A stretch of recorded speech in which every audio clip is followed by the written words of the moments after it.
Abacha did not die from a poisoned apple. He actually died on top of a woman. And for almost 30 years, Nigerians were made to believe that he died from a poisoned apple. It turns out that that was not the case. The truth is even way messier. Let's get into it. Before we get to how Abacha died, you need to understand who Abacha was, because that's what makes this story even more insane. You see, Abacha was a dictator. He terrorized people. During his time of governance, he ruled with fear. He labeled Wole Soyinka as a terrorist because he criticized him.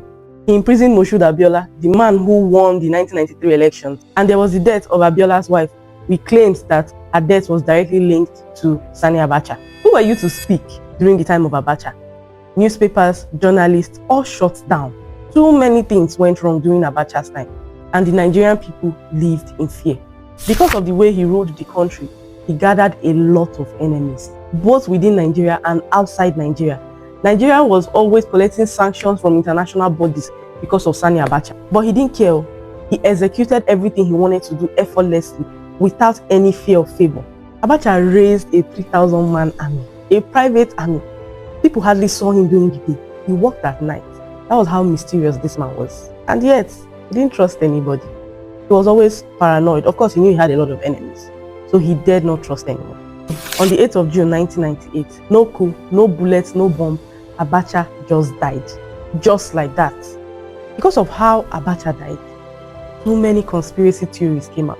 Some people said he died from a poisoned handshake, that a foreign hitman actually poisoned his hand, shook him, and then he died from poison being passed across. Others said there was a particular Indian lady that came and gave him an apple. He ate the apple, and that was how he died. Every single day there were different theories coming out because people were intrigued. How did somebody as great, as fearless as Abacha just go down? A man who terrorized the nation for 5 good years, taken out by an assassin's fruit. That story was sweeter to hear, and so people just went along with it. Until July 2026, a retired DSS officer named Dennis Amachree, he released a memoir, DSS at 40, My Journey Behind the Shield. And the true story blew up. You see, Dennis was the one in charge of Abacha's death investigation. And he said, all the theories that you've been hearing are all lies. There was no grand conspiracy. There was no poison, no foreign hitman. There was no assassination. Instead, Abacha died on top of a woman.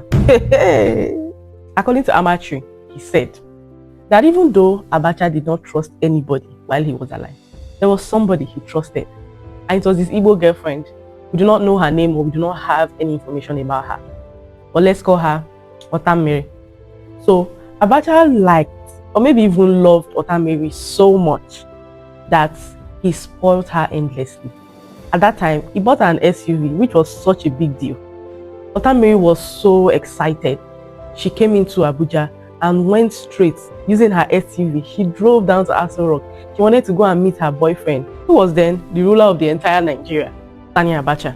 And so she went to pay him a visit at Aso Rock. But she didn't go alone. She went with her sister, a younger sister. This her sister was a pharmacist. We also do not know details of who this her sister was, so we'll call her Eke. So Otamiri and Eke went together to Aso Rock to visit Sani Abacha, who was Otamiri's boyfriend as at that time. After the visit, it was like Abacha started looking away from Otamiri, who was his actual girlfriend, and focused on Otamiri's sister, the girl she brought along with her, who was a pharmacist. We don't know what happened behind the scene, but Abacha was a man who could do the unthinkable. He had everybody at his beck and call. So getting somebody like her wasn't exactly a big deal. They ended up together, and according to Amachree, the person who is reporting this story right now, he said at 4 a.m. in the morning, while they were being intimate, the great Abacha actually died on top of her from heart attack. When this lady noticed that this man was not responding anymore, she pushed him aside, wore her clothes in a very comported manner. She told the security man outside, I said, Oga needs you to get me a vehicle that will take me straight to Hilton. That was the hotel where her sister was staying, Otamiri, which was the actual girlfriend of Abacha at that time. The security dared not question anything. He arranged for a car to take her immediately, and then she left. When she got to the hotel, met Otamiri, she told Otamiri everything that happened. Of course, they knew that they had entered trouble, raised to power 2. And so they took the first flight, I think 7 a.m. flight at that time, straight from Abuja down to Lagos. They had plans to leave the country because they knew that it was going to be bloody. But in the wee hours of the morning, the whole news broke out, and the DSS actually tracked them, both Otamiri and her sister, tracked them in Lagos and brought the lady in for questioning. And when she came in, the first thing she said was, "I didn't kill him, he died on top of me." And Mr. Dennis Amachree said he actually believed her. He believed that she was not capable of killing the late Abacha, and that what she actually said was the truth.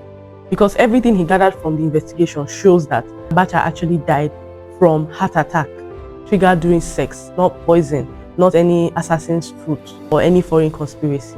It was just sex-induced heart attack that brought the great Abacha down.